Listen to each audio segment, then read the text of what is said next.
GDA ने इंतखाबी नताइज मुस्तरद कर दिए। जाम शोरू टोल प्लाजा पर एहतजाजी धरना। फहमीदा मिर्जा ने कहा, आम इंतखाबात में सिंध का सौदा किया गया, अवाम के हकूक पर डाका डाला गया। क्या हम गुलाम हैं?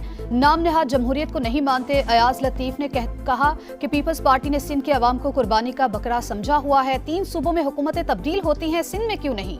सायरा बानो ने कहा कि चीफ इलेक्शन कमिश्नर पर गद्दारी का मुकदमा चलना चाहिए।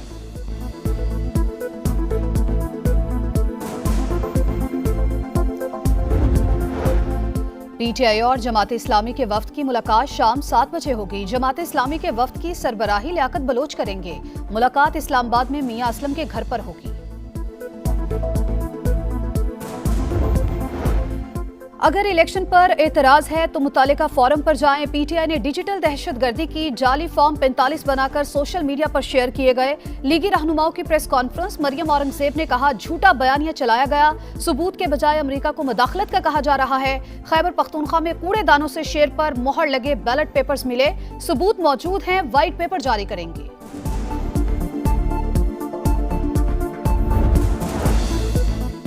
PTI का इलेक्शन के नतायज चैलेंज करने का ऐलान। रऊफ हसन ने कहा कि 177 में से 92 सीटें दी गई, ये मुकम्मल फ्रॉड नतायज हैं। हल्कों में टर्नआउट कम था मगर वोट ज्यादा निकले। सलमान अकरम राजा ने कहा कि अगर जाली नतायज बनाने हैं तो इलेक्शन का क्या फायदा? ये सिर्फ इंतखाबी फ्रॉड नहीं, जमहूरियत पर हमला है। खुर्रम शेर जमान ने कहा कि कराची के इलेक्शन में भी डकैती हुई, MKM को कराची में सीटें बांटी गईं।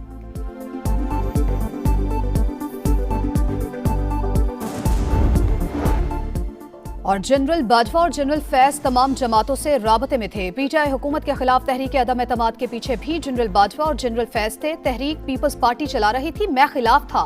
प्रोग्राम नदीम मलिक लाइव में मौलाना फजल रहमान के बड़े इंकशाफात। मौलाना ने आम इंतखाबात को धांधली ज़दा करार दे दिया। कहा, नई हुकूमत हाइब्रिड प्लस होगी, असल फैसले कहीं और होंगे। इलेक्शन का बज़ाहिर फायदा नून लीग को हुआ।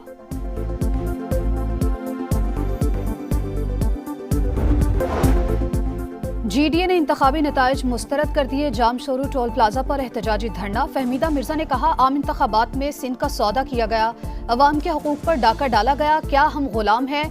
नाम नहाद जमहूरियत को नहीं मानते। अयाज लतीफ ने कहा कि पीपल्स पार्टी ने सिंध के अवाम को कुर्बानी का बकरा समझा हुआ है। 3 सूबों में हुकूमतें तब्दील होती हैं, सिंध में क्यों नहीं? सायरा बानो ने कहा कि चीफ इलेक्शन कमिश्नर पर गद्दारी का मुकदमा चलना चाहिए।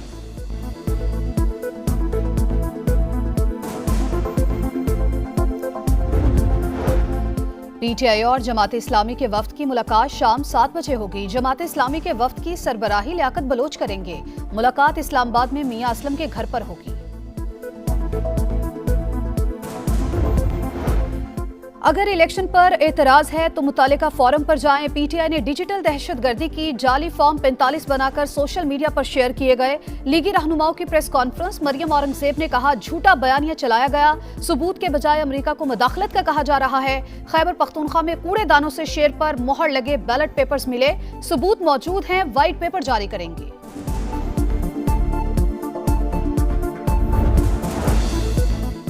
PTI का इलेक्शन के नतायज चैलेंज करने का ऐलान। रऊफ हसन ने कहा कि 177 में से 92 सीटें दी गई, ये मुकम्मल फ्रॉड नतायज हैं। हल्कों में टर्नआउट कम था मगर वोट ज्यादा निकले। सलमान अकरम राजा ने कहा कि अगर जाली नतायज बनाने हैं तो इलेक्शन का क्या फायदा? ये सिर्फ इंतखाबी फ्रॉड नहीं, जमहूरियत पर हमला है। खुर्रम शेर जमान ने कहा कि कराची के इलेक्शन में भी डकैती हुई, MKM को कराची में सीटें बांटी गईं।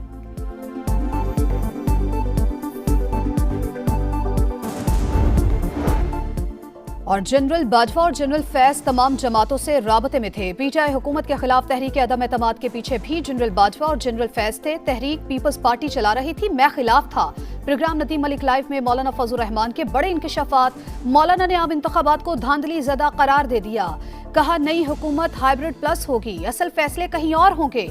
इलेक्शन का बज़ाहिर फायदा नून लीग को हुआ।